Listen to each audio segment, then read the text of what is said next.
Hi friends, எல்லாரும் எப்படி இருக்கீங்க? இன்னைக்கு வீடியோவில் என்ன பார்க்க போறோம்னா வெண்டைக்காய் மோர் குழம்பு.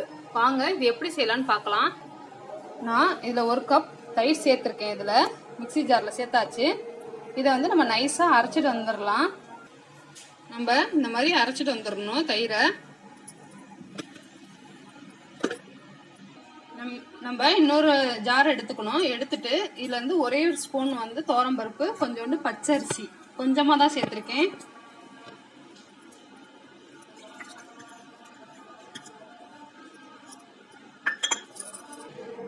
இதுல ஒரு பச்சை மிளகாய் சேர்க்கலாம்,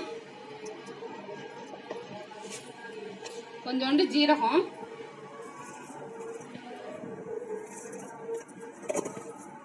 ரெண்டு பல் பூண்டு, துளியோண்டு தனியா சேர்த்துக்கிறேன். ஏன்னா வாசமா இருக்கும், அதுக்காக தான் நான் தனியா சேர்க்கிறேன். இதை வந்து நம்ம மையா அரைச்சிட்டு வந்துடலாம். நான் வந்து ஒரு துவரம்பருப்பையும் அரிசியும் ஒரு 10 நிமிஷம் ஊற வச்சிருக்கேன். இப்போ நம்ம ஒரு பவுல் எடுத்து இந்த தயிரை வந்து அதில் ஊத்திக்கலாம்.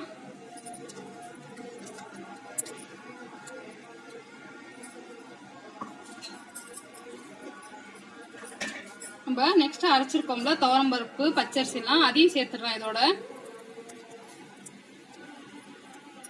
இப்பயே நல்லா வாசமா இருக்குங்க. இதோட கொஞ்சம் தண்ணி கலந்துக்கலாம்.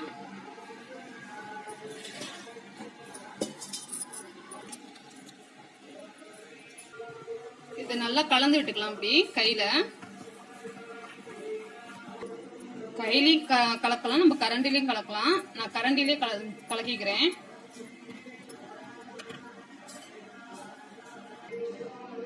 இதோட கொஞ்சம் நான் மஞ்சள் தூள் சேர்த்துக்கிறேன்.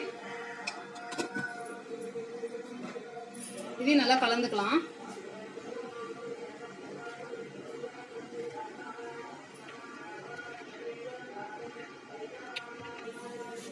இப்போ தேவையான அளவு நான் உப்பு சேர்க்கிறேன்.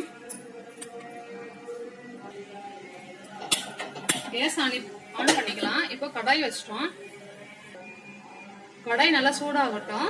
நம்ம ஒரு 5 நிமிஷம் வெயிட் பண்ணலாம். கடாய் நல்லா சூடாயிடுச்சு. இப்போ எண்ணெய் ஊத்திக்கலாம். எண்ணெய் நல்லா சூடாகட்டும்.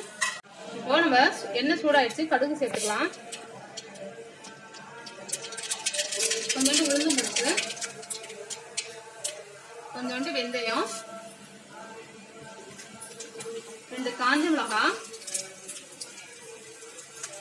கொஞ்சோண்டு கருவேப்பிலை.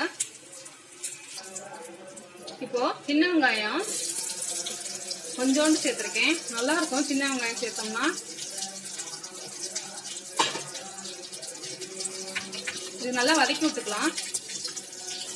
கடைசியா கொஞ்சோண்டு நான் வெண்டைக்காய் சேர்க்கிறேன். வெண்டைக்காய் நல்லா வதங்கணும்.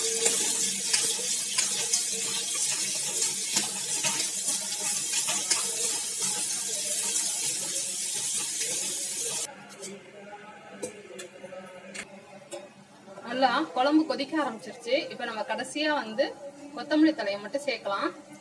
அவ்வளவுதான். ஒரு 2 நிமிஷத்துக்கு கொதிச்சா போதும். இப்ப நம்ம கேஸ் ஆஃப் பண்ணிடலாம்.